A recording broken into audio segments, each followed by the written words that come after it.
Because I always see people with pens. I'm like, I don't know, man. I don't know if that's a stuff. It's like sometimes.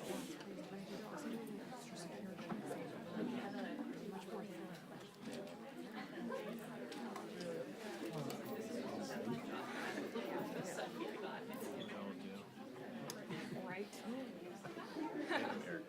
Allison. Yes, you do.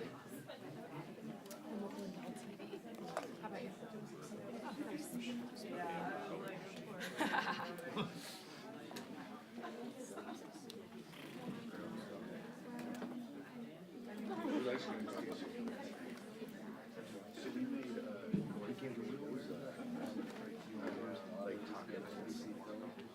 So yeah, so you do the rapid.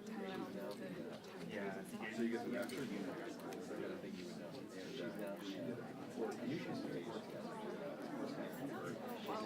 He said he wanted to do it around it. He was saying She do like the in-game broadcast. She has like these side. Yeah. So she did that. I think she did that. She did, yeah. Well, I thought about that last night. Today, but I'm like, I do want to go to we did, yeah. Yeah. When did you talk to her about that?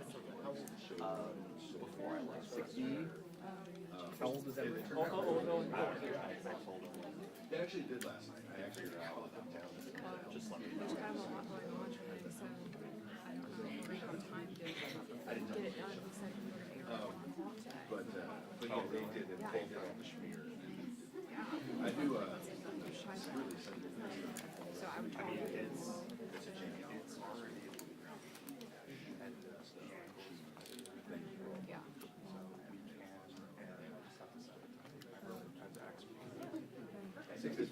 Clarify, I guess, for him what he wants to say. Allison said you said today, she told me tomorrow. Sorry.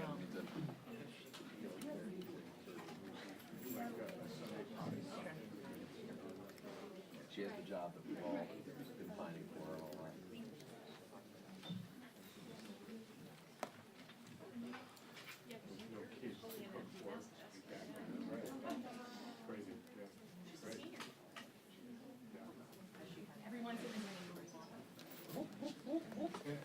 It's all, we have suffered through it.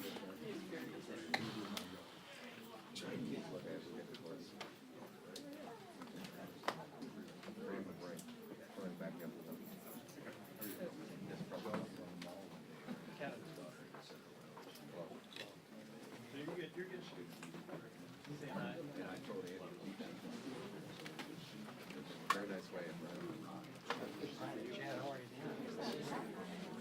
Is there a repudiation of the? Yeah, I think there was context that you don't see that.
I like it, but I never predict where maybe you should look up at. Because that kind of seems to be shared to some close to this line. He'll look over there.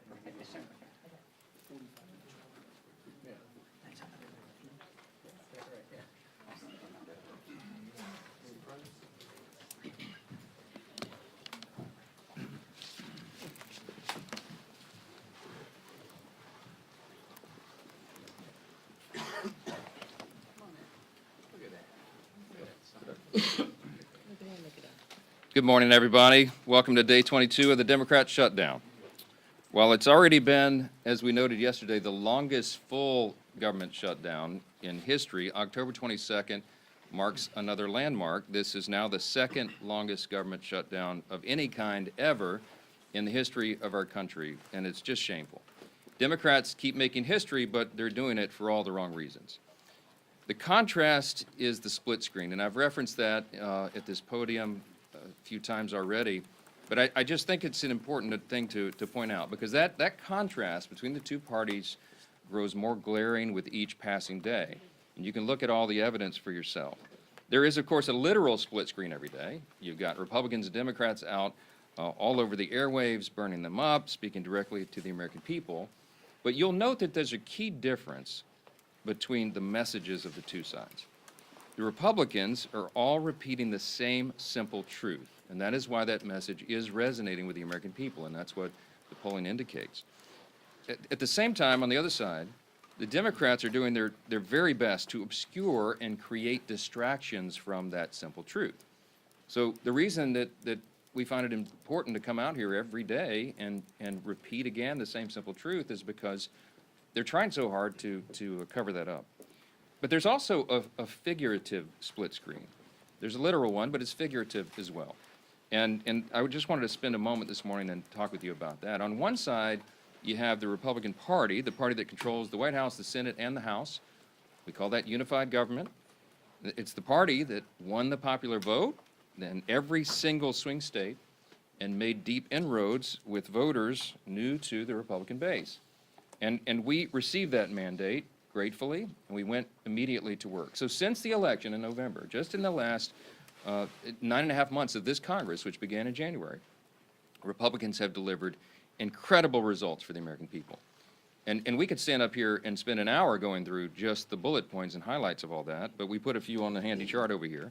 But just think of what's been accomplished in the last 9.5 months. A couple of things listed here. We passed the historic Working Families Tax Cut, one of the most landmark pieces of legislation ever passed by the U.S. Congress for the benefit of the American people.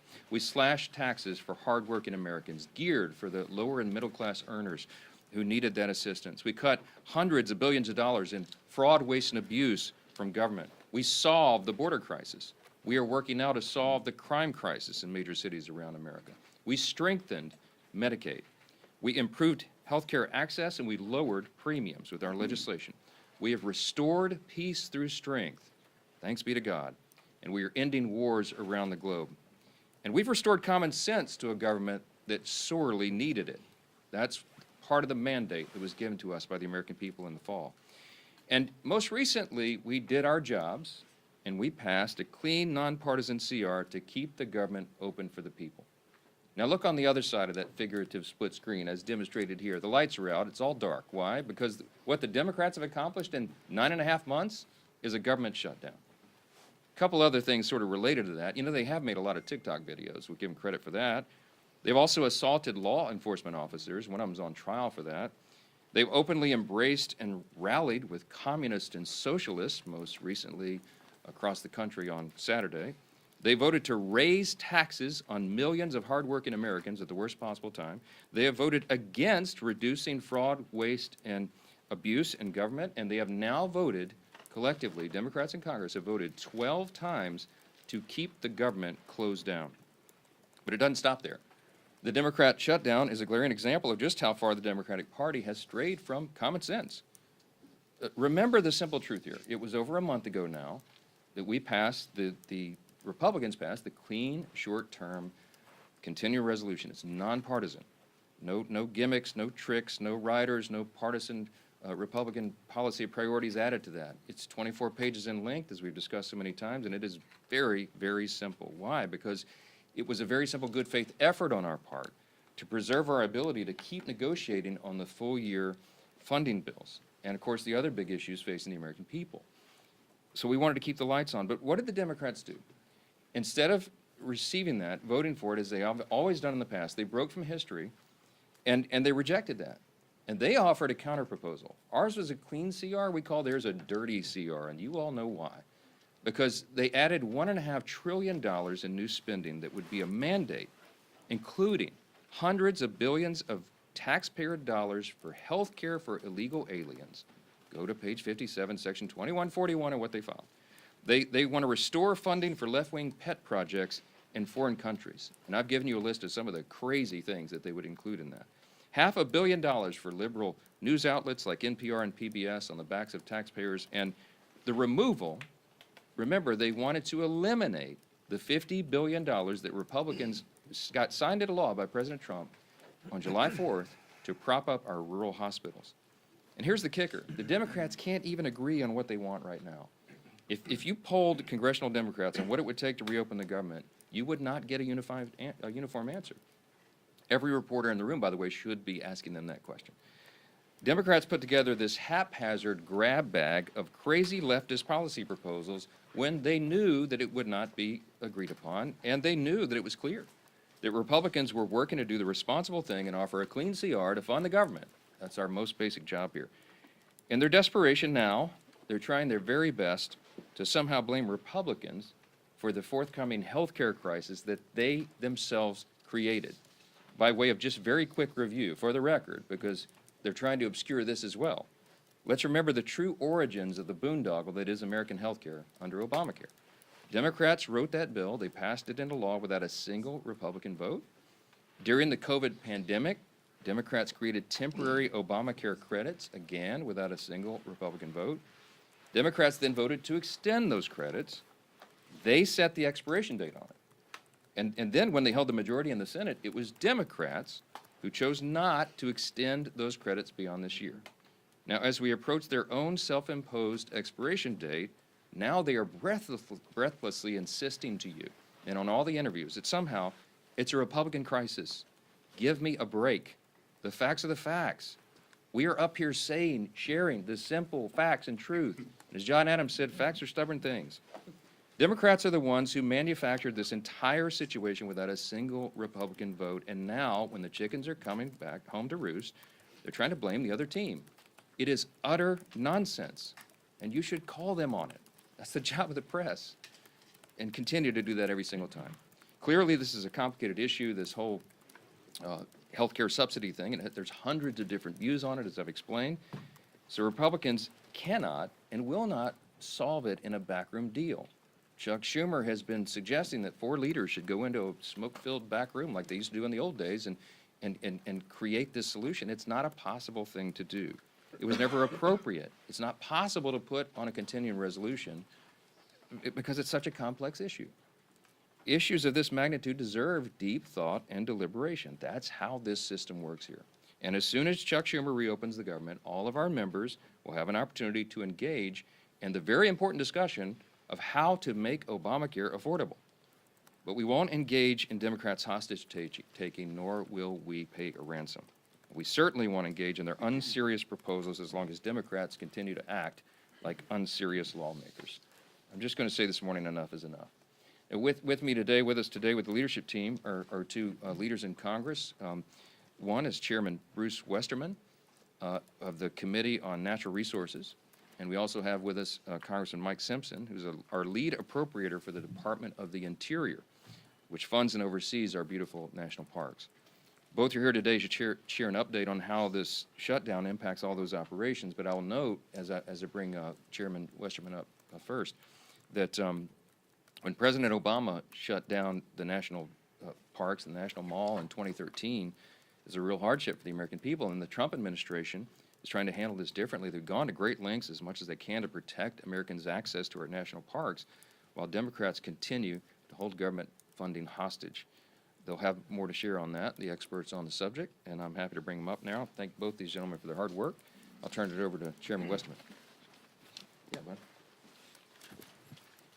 Thank you, Speaker, and good morning, everyone. First off, I want to say thank you to the thousands of federal employees across the country that are still in the field, going to work every day, oftentimes without pay, to do their jobs to steward and protect our public lands, from Park Service to Forest Service Rangers to Fish and Wildlife officers and all the other management and support staff doing their jobs in uncertain times. Thank you. Leadership starts at the top, and I commend President Trump, Secretary Burgum, and Secretary Rollins for the job that they've done and for their leadership in keeping our public lands open to the public. It's not always been that way during shutdowns, as the speaker mentioned.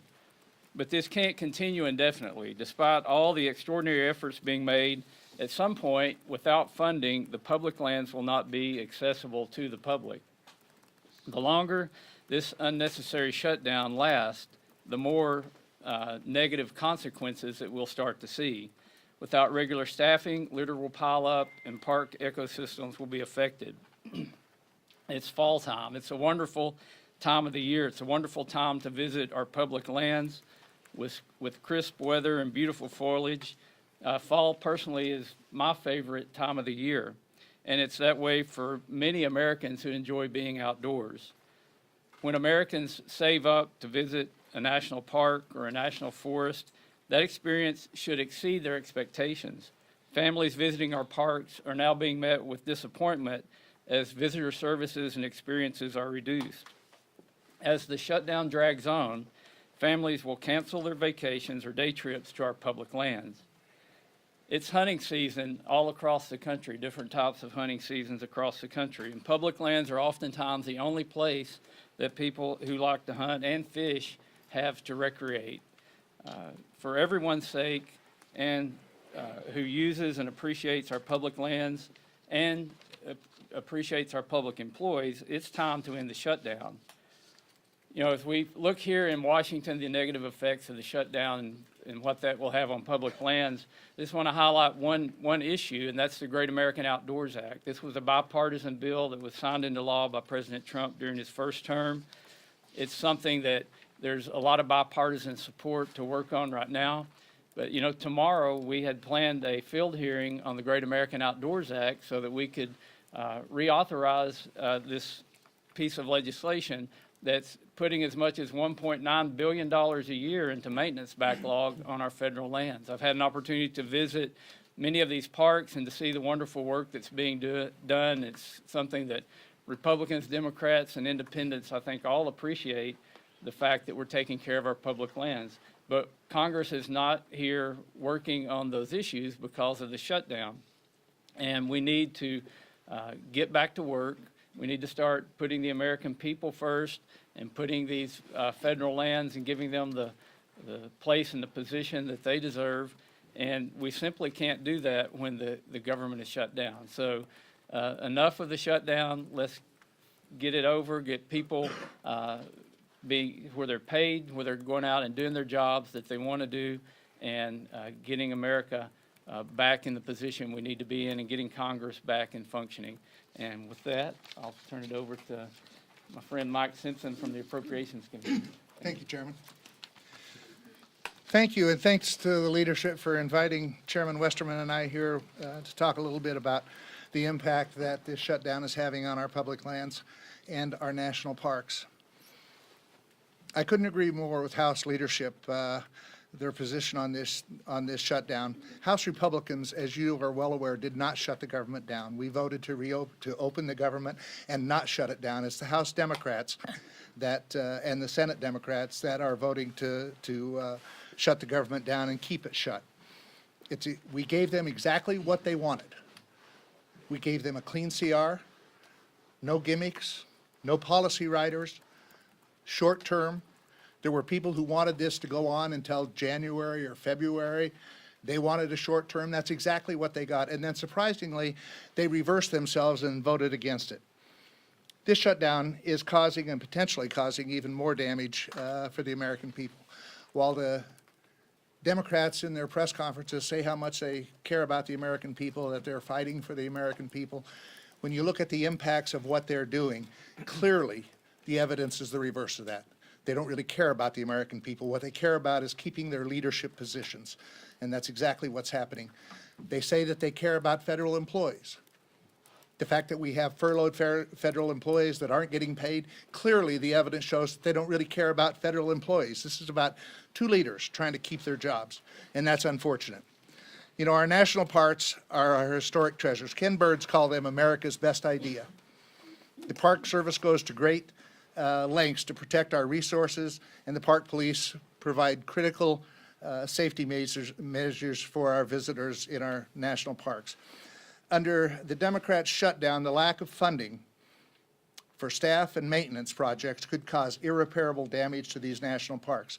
Some people say, well, it's the end of the year. Most of the national parks are visited during the summer. Last year, we had 331 million people visit our national parks. They are truly America's best idea, in my view. In October of last year, we had 28 million people visit our national parks. 28 million in just October. I agree with Chairman Westerman. I think it's the best time of year to visit our national parks, with the colors changing, warm days, cool nights, all that kind of stuff. I love Yellowstone in October, and actually in November when you get there and you see the first snowfall and a few things like that. It's a great time to visit our national parks. But we have families who have been planning to visit our national parks for years sometimes, putting aside the resources, that are now canceling their visit to our national parks because of this shutdown and the impact that it could potentially have on their vacations. Unfortunately, that's very damaging. We know many people who are canceling their trips. But this administration is trying to keep the national parks open. Unlike the Obama administration when there was a shutdown, they actually put tape around the open air monument, the World War II monument, so that people that came in, veterans that came in to see it, couldn't visit the open air monument. They tried to make it as painful as possible. This administration is trying to do just the reverse. They're trying to keep the parks open, they're trying to keep our public lands open, and trying to make it as least painful as possible. But it's going to get more and more painful as time goes on. I applaud this administration for their efforts to mitigate the impacts that this is going to have on our national parks. As I said, 28 million Americans visited our national parks in October, 24 million in November. So they were used all year long, whether it's just the great parks out in the west, Yellowstone and Glacier and Yosemite and Grand Canyon, or whether it's the Everglades in Florida or Arcadia in Maine. These national parks are a treasure to America, and our Americans love them. There's one other thing I would like to say. You've all heard us as appropriators, and actually as all Republicans have said, we need to get back to regular order. You all know what that means. What it means for those listening is that we pass bills, individual bills, we bring them to the floor, we go through the amendment process, we go to conference, and then we bring a conference report back between us and the Senate. This leadership team, we haven't done that for about 15 to 20 years. This leadership team that you see behind me has moved us in that direction more than any team I've seen ever. We are actually ready to go to conference with 3 bills right now that have passed the House. The Speaker plans on bringing, and the Majority Leader plan on bringing up the rest of the appropriation bills and trying to get back to regular order. You can't do that overnight. It takes some time. But they have moved us in that direction, and we will get back to doing it the way that it should be done, where we do individual bills, we conference them with the Senate, we bring them back to pass them. So I applaud this leadership team and the efforts that they're making, but we can't do it while the government is shut down. We need to open this government back up, and yes, there are many other issues that need to be debated and worked on. We can't work on those. As Westerman said, Chairman Westerman, can't have hearings and that type of stuff when we're shut down. So we need to change that. We need to open this government back up, get rid of this stupid Schumer shutdown, the 3 S's, I guess, and let us do our job. That's why we're here. I get a kick out of listening to the press conference from some of my senators saying, well, the House has been on vacation for a month. This is not what I call a vacation. If they think showing up once a day and casting 1 vote is work, they need to come over to the House side and see what we're doing. We're working with our constituents, we're out talking to people, and we're back in Washington doing our job too. So we'll continue to do our job, end this stupid Schumer shutdown, and let us do our job. And now I'd turn it over to the great Majority Leader of the House, Steve Scalise. Thanks. Thank you, Chairman Simpson. Preach it. Appreciate as well Chairman Westerman and the work that these great chairmen continue to do to try to keep government functioning as best as possible in the midst of very difficult circumstances that Democrats themselves created. I do think it's important, as we're at this point, that we look back over the last 9 months and really look at the difference between the two parties in Washington. And Speaker Johnson laid a lot of this out. You can see the poster. But just think about what happens every day here. Republicans wake up every day working with President Trump to try to get this country moving forward, to address and fix problems that frankly were created by Democrats. And what does the Democrat Party do every single day? Every day they wake up and just see what President Trump is doing and find a way to oppose it. Doesn't matter what he wants to do. President Trump came into office day one, said he's going to secure America's border, was actually elected on it overwhelmingly. 80% of the American people agreed with President Trump and House and Senate Republicans who said that should be a priority. And we actually set course to do that. And we have done just that, secured America's border. And what did Democrats do every step of the way? They said no. They voted no to secure the border. President Trump said, we're going to try to get our economy back on track. We're going to stabilize the tax code so that no American family has a tax increase. Every American family was facing, on most cases, a 30+% tax increase. President Trump said no family deserves that.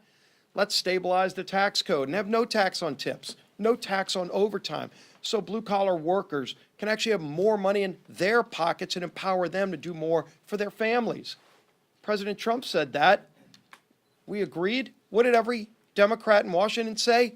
No. They didn't just say no. They all voted no to that. President Trump said we ought to produce more energy in America. Chairman Westerman was at the heart of a lot of those policies. You actually had to change policy to do it. So Congress and President Trump worked together to lower prices at the pump. Every American family today is benefiting from those great policies because they're paying less when they fill up their car every single day. And you would think, gee whiz, that would be a good area where all people in Washington, Republicans and Democrats, come together. But because President Trump said yes, what did every Democrat say? No. Every Democrat voted no to lower your energy costs, just because President Trump said he was going to do it. President Trump also said, I'm going to do something that no president in decades had done, and that is modernize our air traffic control system. It seemed like at least once a month at some airport in America, big, medium, small, there was a near miss where an airplane almost ran into another airplane. In some cases, did tap or run into another airplane. And it was happening because our air traffic control system is still based on 1980s technology. I was actually a student of computer science and learned how to program computers in the 1980s when we had floppy drive disks. You have to Google what that is today because we don't even have them anymore, except where? At all of our major airports across America. LaGuardia running on floppy disks from the 1980s. And President Trump said, we ought to do something about that. We ought to fix it. How about we modernize our air traffic control system? Now, this isn't a new idea. You would say, well, gee whiz, why wasn't that done in the 90s, in the 2000s? For goodness sake, the computing technology on this iPhone is more modern and capability and competently technologically advanced than what a lot of our air traffic control systems are using, except it cost money. It cost billions of dollars. And so previous presidents, Republican and Democrat alike, just didn't have the time or the priority to find the money to go modernize that system. And so some days flights across America would get canceled. It was happening over and over again, at least once a month, anywhere in America, disrupting the lives of American families who just kind of figured, I guess that's just the way it is because government's in charge. Well, Donald Trump said, all right, we're going to change things because that's what Donald Trump does. He finds a problem and he works to fix them. And again, you would think everybody would come together and say yes, except because Donald Trump said it, every Democrat had to say no. And in fact, when we put it in the bill, every Democrat voted no against modernizing our air traffic control system, just because it was Donald Trump's idea. This is a sick and twisted and lost, rudderless ship of a political party. That's who we're dealing with. When the press asks, gee whiz, is there something else you can offer these folks in a negotiation to try to get this off a ramp and find a better way to get the government open.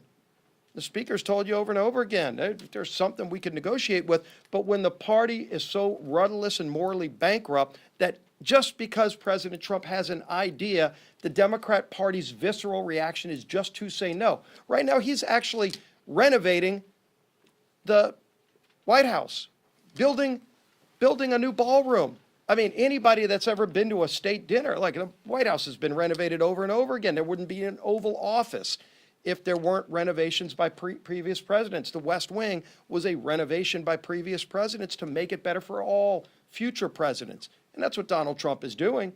He won't enjoy most of the time of that, but future presidents will, because in the future, when you have a state dinner, when we bring world leaders in, which we do all the time, and you host a president of a foreign country, a prime minister, I've been to some of those, some of you have covered them. Where do you go? You walk outside of the White House in the rain sometimes to go to a tent, to host a world leader. That's what we do today. And President Trump said, that's a disgrace. How about we do better? And not only did he say we were going to build a great ballroom that we can host these events, he funded it privately. He put up some of his own money. And you would think, well, gee whiz, at least they can agree to that. It's not even taxpayer money. It's going to be a permanent renovation that'll enhance the White House for all future presidents. What does every Democrat say? They say no to that. They say no to everything he does because they just are angry about the results of the election from last year. They're upset with the American people because the American people said we want somebody who's going to wake up every day and say, how can I solve Middle East peace? I'm not going to take no for an answer. I'm not going to take the old failed ways of doing it for an answer. I'm going to figure out a way to go do it, and he does. How do I work to help improve the lives of Americans? He goes and finds a way to say yes, and because he says yes, Democrats find a way to say no. It's a disgrace. It's a disgrace, but now it's having real impacts on American families. With this shutdown, it's not just their everyday feud with Donald Trump. It's become now a problem where American families are paying the price. Let's talk about what just came out a couple of days ago. The USDA sent a letter to all of the states saying, quote, if the current lapse in appropriations continues, there will be insufficient funds to pay full November SNAP benefits for approximately 42 million individuals across the nation. 42 million people across America are going to suffer from those SNAP benefits that they count on. Right before Thanksgiving, because Chuck Schumer and Democrats are so angry with President Trump that they just want to find a way to say no. And when they say no, now they're saying no to 42 million families who will go without food so that Democrats can show their far-left radical base that they're fighting President Trump. As if they've got to show off to some radicals who come march on the mall and hold up effigies to murder the president, 8647, you saw the signs. Over 800,000 people in my home state of Louisiana get food benefits through the SNAP program. Yesterday we talked about Senator Ossoff, who one Senate aide said on the record to The Hill in that article, said that he's more afraid of if he votes to open the government, he will lose the clicks he's getting from foreign states and the small donor donations that add to about $3 million. That's what he's afraid of. Well, let's look at Senator Ossoff's state of Georgia. 1.4 million people are going to face losing SNAP benefits just in his home state. Now, does he want each of them to send about $2 each to him to make up for the $3 million he's getting from California, in Illinois, in New York, in Minnesota? Is that what it's going to take? Because he's causing pain on people in his home state by voting no. Maybe he needs to go on vacation instead of showing up every day, as Senator Simpson said, showing up to vote no to inflict pain on 1.4 million people in the state of Georgia. That's what he's doing. So this is having real impacts on real families. We're here working, and the House has passed the bill, despite 99% of Democrats voting no. Again, President Trump said yes, they say no, doesn't matter what the issue is. And the American people are sick and tired of it because now it's affecting them. Over 40 million low-income Americans are the ones who qualify for SNAP benefits. They're going to be denied food starting in November, according to USDA, because These guys just want to show their far left radical base that they hate President Trump. It's disgusting, and it's having a devastating impact on millions and millions of Americans across the country. Our whip, Tom Emmer.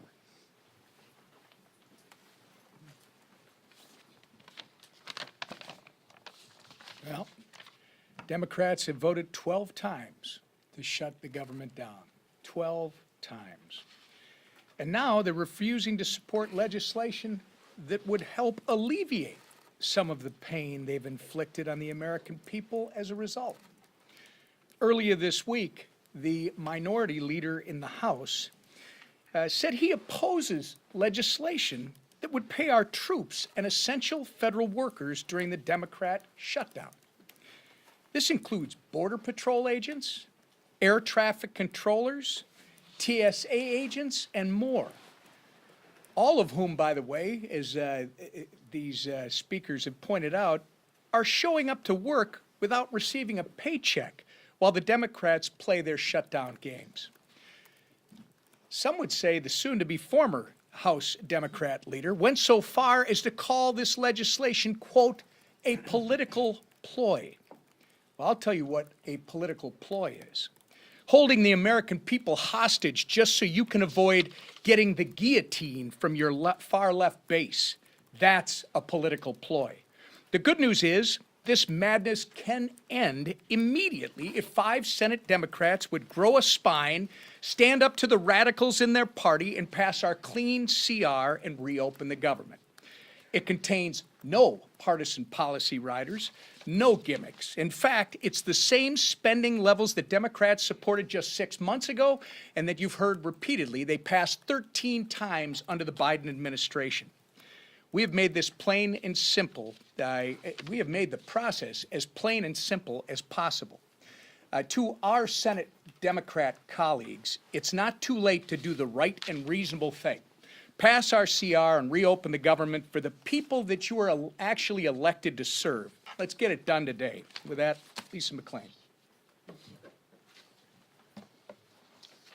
Thank you, and good morning, everybody. And I think the leader said it best. You know, I think you're right. President Trump could have the cure for cancer, and the Democrats would vote no because it came from President Trump. We have to start looking at the policies, and I think right here explains everything. I mean, Democrats have been playing political theater for 3 weeks with Republicans continuing to work and deliver some results. And here are, again, some examples, some facts. Right? Just a few days ago, Congressman Ryan McKenzie visited a Head Start program that relies on federal funding and delivered food to TSA agents. Congressman Mark Alford visited multiple rural hospitals and healthcare centers. And Congressman Jeff Crank met with credit unions to ask for flexibility with federal employees who are actually missing paychecks.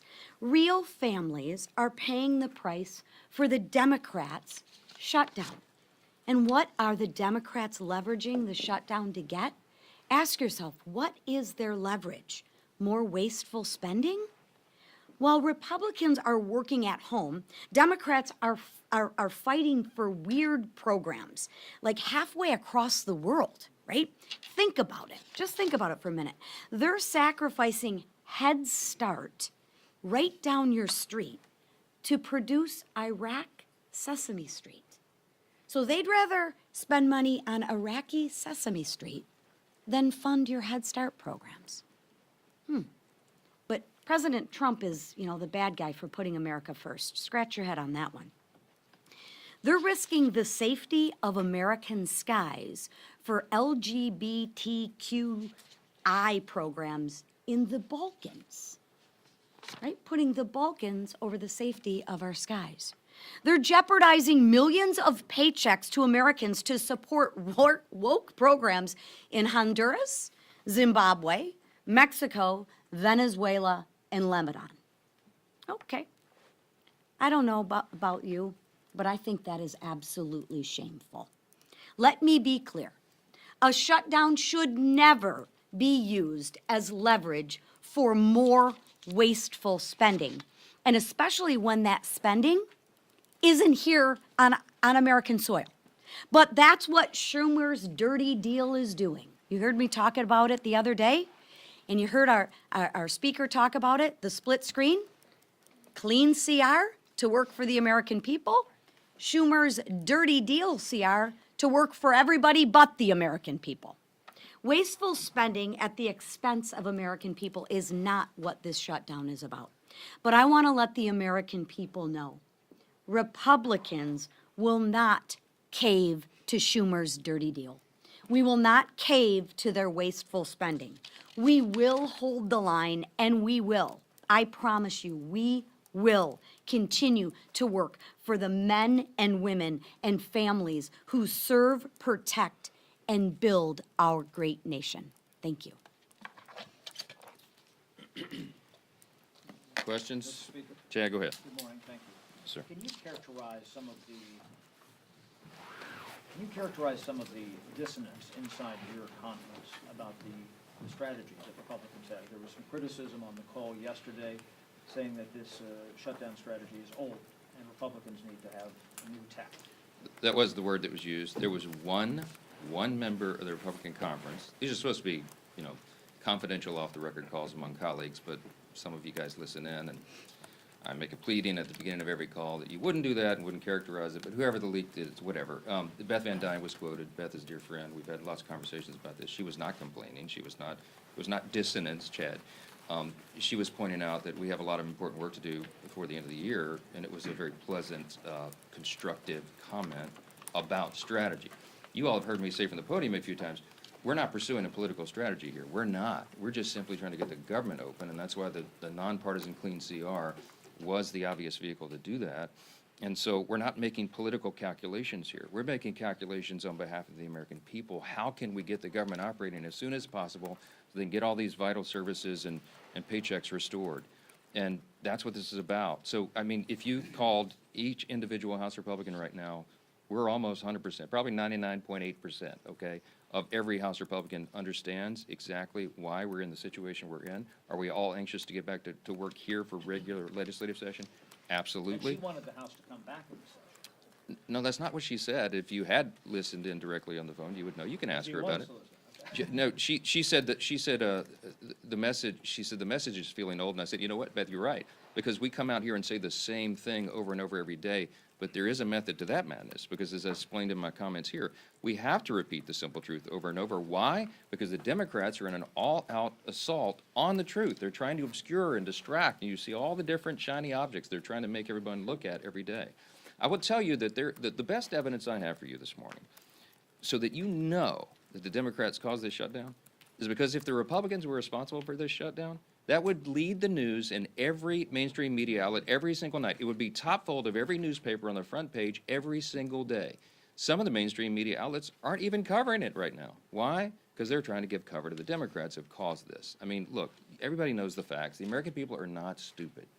And we're in here every day appealing to their common sense and relaying the facts, and thankfully those facts are saturating. Mr. Yes, Speaker, yes. just, I do want to point out that the shutdown's led the Today Show for about the last 2 weeks. Oh, good, thank you for that. Okay, thank you, Today Show. Make sure you're clear about Thank that. Secondarily, some of your Republican colleagues have raised concerns about the Trump administration opening up the market to Argentinian beef farmers, saying that it could prioritize them over American beef farmers. What do you say to your Republican colleagues about that move by the administration, and what are you doing as a Republican Congress to help American farmers, beef farmers in particular? Well, we're doing a lot of work. We had some discussion on that yesterday, and I don't know the latest developments, but I can tell you there have been some over the last 24 hours. Harriet Hageman is one of the members of Congress from Wyoming, and she has lots of cattle ranchers and was articulating some of their thoughts and ideas, and she was connected to USTR and to the White House, and they're having those thoughtful discussions. The White House doesn't want any unintended consequences. What they're trying to do is improve the lives of everyday Americans, make our economy work again, and make sure that we are treated fairly by trading partners around the world. And there's lots of complications and a lot of moving parts when you're talking about trade agreements, renegotiating old trade agreements between, over 100 nations all at once. But they've done an extraordinary job, and they're working to fine-tune all those details, and you'd have to direct specific questions about it to the White House, because I don't really know. Yes, ma'am. Leader Thune said it's time for the House to start thinking about coming back and passing a longer-term CR. How long should the next CR go until, and would you be open to a year-long CR? No, I'm not sure that's what he said. I mean, he and I visited yesterday for about an hour, and Leader Thune and I are 100% aligned on all of this, as we are with the president. In fact, Leader Thune and I spent some time with the president on the phone yesterday about all this, and I was with the president in the White House the night before for a couple of hours. What we're talking about is that obviously the calendar is being eaten up by all this political nonsense by the Democrats. And I used the word, it's getting a little dicey in here yesterday. Some of you quoted, Chad quoted me, I saw it this morning. I don't know how else to describe it. Look, we're running out of time to do very important, necessary things. And as Mike Simpson, Chairman Simpson pointed out here earlier, as one of the lead appropriators, chairman of one of those subcommittees, he noted that the date of November 21 was decided upon by the experts in the field, the appropriators themselves, in a bipartisan agreement. They agreed they needed 7 more weeks. Some people, as Chairman Simpson noted, some people wanted the CR to go all the way into the middle of next year, and there was all sorts of varying opinions. But the Republicans and Democrats on the Appropriations Committee came together and agreed on that appropriate date, but it was calculated to allow enough time to finish the job. I think all of them, when they decided upon that date, were in good faith, and they said, and the Democrats said to us, please make it clean, please don't add Republican priorities, because then we can get the job done. We did exactly that. We have been in good faith every single day on this, and they are eating up the clock. So we're getting closer to November. It is going to be more and more difficult with each passing hour to get all the appropriations done on time. We acknowledge that, but we have to decide this on a day-by-day basis. Last question. Yes, ma'am. Second row, right here. Yeah. How comfortable are you with the president apparently seeking $230 million from the Department of Justice? I don't know the details about that. I've just read it. I didn't talk with him about that. I know that he believes he's owed that reimbursement. What I heard yesterday was if he receives it, he was going to consider giving it to charity. I mean, he doesn't need those proceeds, but we're for the rule of law. We're for what is just and right, and it's just absurd that, I mean, as has been noted here several times this morning, they attack him for everything he does. It doesn't matter what it is. This whole dust-up about the White House, just by way of quick review, because I'm an amateur historian, you'll understand, the White House has been renovated many times over the years, you understand. I mean, it was built between 1792 and 1800, right? The British burned it down practically in 1814, and then they rebuilt it in the early 1820s. And ever since, like, we've had many presidents renovate and add things to the White House. Teddy Roosevelt built the whole West Wing. Who was it? FDR, Taft, I think, added the Oval Office. FDR made additions. I mean, Truman put ripped everything up to put a bowling alley in. FDR had added the swimming pool, I think. Barack Obama added a basketball court. President Trump's going to add the greatest improvement to the White House in the history of the building since it was originally constructed in 1800. The ballroom is going to be glorious. It's going to be used for everybody. And by the way, hey, Democrats, if you win the White House back, you get to use it too. This is for the American people, and he's using private funds to do it. How in the world could they oppose that? The only logical reason is because they have Trump derangement syndrome, and that's what explains a lot of this. 2 things. They want to oppose the president, and Chuck Schumer and Hakeem Jeffries are scared that they're going to lose their jobs. We all know that. I've said it over and over. It is an objective fact, and you can see it themselves. I wish that you guys would chase them down and call them up and ask them what it is they're demanding. This madness in the counterproposal, what I told you about, is the offer still on the table? They can't even articulate what they want. You know why? Because this was never about a solution on health care or anything else. This was about a spectacle. It was about a political distraction, and it was so that they could show a fight to the Marxist left in the Democratic Party. Look at the split screen. I'll leave you with that. Thanks so much. Fact check, Brian Nobles. I was watching The fact that I have had to get up at 5:30 every morning, my kid who loves the Today Show always has you on. so he knows, right? You can back me up. I love the Today Show too, to be clear. Do you know which way you might go, Sam? Yeah, if you go out that door, Catch 'em. and then Go out now. the front, then you can catch them.